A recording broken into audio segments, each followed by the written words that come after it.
ಇದು Tuesday morning mini vlog ಆಗಿರುತ್ತೆ. ಇವತ್ತು ಹಸ್ಬೆಂಡಿಗೆ ಲೀವ್ ಇರೋದ್ರಿಂದ ಅವರೇ ಚಿರುನ ಎಬ್ಬರಿಸಿ ಸ್ನಾನ ಎಲ್ಲ ಮಾಡಿ ರೆಡಿ ಮಾಡಿ ಟಿಫನ್ ತಿನ್ನಿಸ್ತಾ ಇದ್ದಾರೆ. ಅಷ್ಟರಲ್ಲಿ ನಾನು ಅವನಿಗೆ ಲಂಚ್ ಬಾಕ್ಸ್ ಎಲ್ಲ ಪ್ಯಾಕ್ ಮಾಡಿ ಅವರು ಸ್ಕೂಲ್ಗೆ ಕರ್ಕೊಂಡೋಗಿ ವ್ಯಾನ್ ಹತ್ತಿಸ್ಬಿಟ್ಟು ಬಂದರು.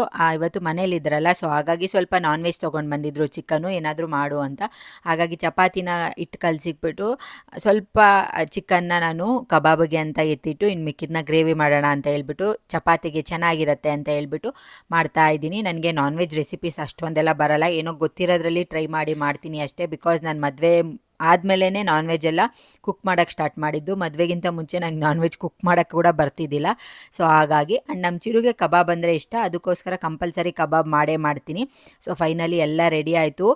ನಮ್ಮ ಅತ್ತೆ ಮನೆಯಿಂದ ಮುದ್ದೆ ಮತ್ತು ಬಿರಿಯಾನಿ ಕೊಟ್ಟು ಕಳಿಸಿದ್ರು. ಅದನ್ನು ಇವಾಗ ಎಲ್ಲ ಇಬ್ಬರು ತಿಂದು ಸ್ವಲ್ಪ ಹೊತ್ತು ರೆಸ್ಟ್ ಮಾಡೋಷ್ಟರಲ್ಲಿ ಚಿರು ಕೂಡ ಬಂದರು. ಆಮೇಲೆ ಅವ್ರ ಅಪ್ಪ ಮನೇಲಿರೋದು ನೋಡಿ ಫುಲ್ ಖುಷಿಯಾಗಿ ಅವ್ರ ಜೊತೆ ಆಟ ಆಡ್ತಾ ಇದ್ದ. ಆ್ಯಂಡ್ ಇವತ್ತಿನ ಮಿನಿ ವ್ಲಾಗ್ ಇಷ್ಟೇ. Thank you so much for watching.